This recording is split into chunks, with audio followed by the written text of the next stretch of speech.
பிரியமானவர்களே, இயேசு கிறிஸ்துவின் இணையற்ற நாமத்தில் உங்களை வாழ்த்துகிறேன். இந்த மன்னா டுடே என்ற டெய்லி பாட்காஸ்டை கேட்கிற உங்கள் ஒவ்வொருவரையும் கர்த்தர் ஆசீர்வதிப்பாராக. லூக்கா 1வது அதிகாரம் 39-40 வசனங்கள் இப்படியாய் கூறுகிறது.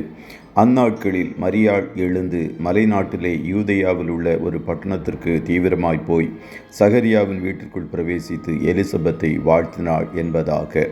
2 பெண்களின் கதை, A Tale of Two Women என்ற தலைப்பின் கீழ் இன்றைய மன்னாவை தியானிக்கப் போகிறோம். 6 மாத இடைவெளியில் கர்த்தருடைய வல்லமையால் 2 பெண்கள் அற்புதமாய் கர்ப்பவதியானார்கள். அவர்கள் எலிசபெத்தும் மரியாளுமாய் காணப்படுகிறார்கள்.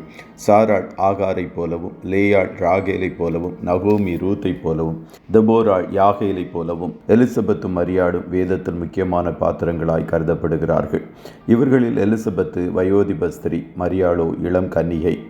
ஆகாய் சகரியா என்ற 2 தீர்க்கர்களில் ஆகாய் மிகவும் வயதான தீர்க்கதரிசி, சகரியா வாலிப வயதில் தீர்க்க தரிசனம் கூறினவர்.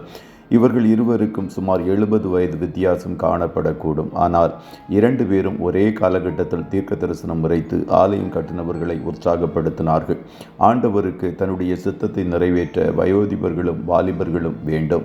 ஒரு நாள் தேவதூதன் மரியாளை நோக்கி, கிருபை பெற்றவளே வாழ்க, கர்த்தர் உன்னுடனே இருக்கிறார், ஸ்திரீகளுக்குள்ளே நீ ஆசீர்வதிக்கப்பட்டவள் என்றான். அவள் இந்த வாழ்த்துதல் எப்படிப்பட்டதோ என்று சிந்தித்து கொண்டிருக்கையில் தேவதூதன் அவளை நோக்கி, மரியாளை பயப்படாதே, நீ தேவனிடத்தில் கிருபை பெற்றாய், இதோ நீ கர்ப்பவதியாகி ஒரு குமாரனை பெறுவாய், அவருக்கு இயேசு என்று பெயரிடுவாயாக என்றான். அதற்கு மரியாள் தேவதூதனை நோக்கி, இது எப்படியாகும், புருஷனை அறியேனே என்றாள். தேவதூதன் அவளுக்கு பிரதியுத்தரமாக, பரிசுத்த ஆவி உன்மேல் வரும், உன்னதமானவருடைய பலம் உன்மேல் நிழலிடும், ஆதலால் உன்னிடத்தில் பிறக்கும் பரிசுத்தம் உள்ளது தேவனுடைய குமாரன் எனப்படும்.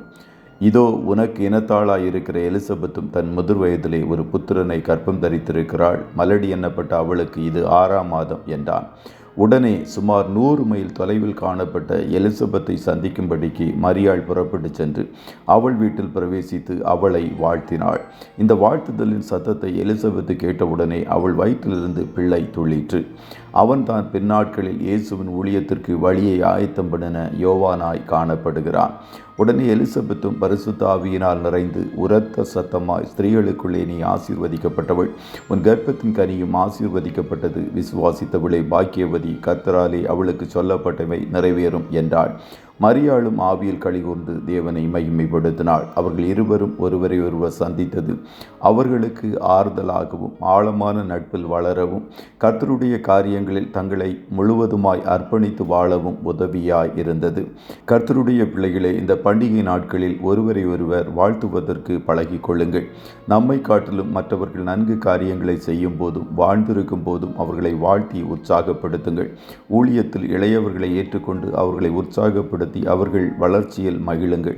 அதுபோல வாலிபர்களும் முதிர்ந்த ஊழியர்களுக்கு துணையாய் நின்று உடன் ஊழியம் செய்யுங்கள். ஒருவரை ஒருவர் தேற்றி உற்சாகப்படுத்தி வாழ்த்தி அவர்களை கர்த்தருக்குள் ஊன்ற கட்டுங்கள். கர்த்தர் உங்கள் ஒவ்வொருவரையும் ஆசீர்வதிப்பாராக. ஜெபம் செய்வோமா? நல்ல தகப்பனே, உம்மை நன்றியோடு துதிக்கிறோம். இந்த மன்னா டுடே என்ற டெய்லி பாட்காஸ்டை கேட்கிற உம்முடைய பிள்ளைகள் ஒவ்வொருவரையும் கர்த்தர் ஆசீர்வதிப்பீராக.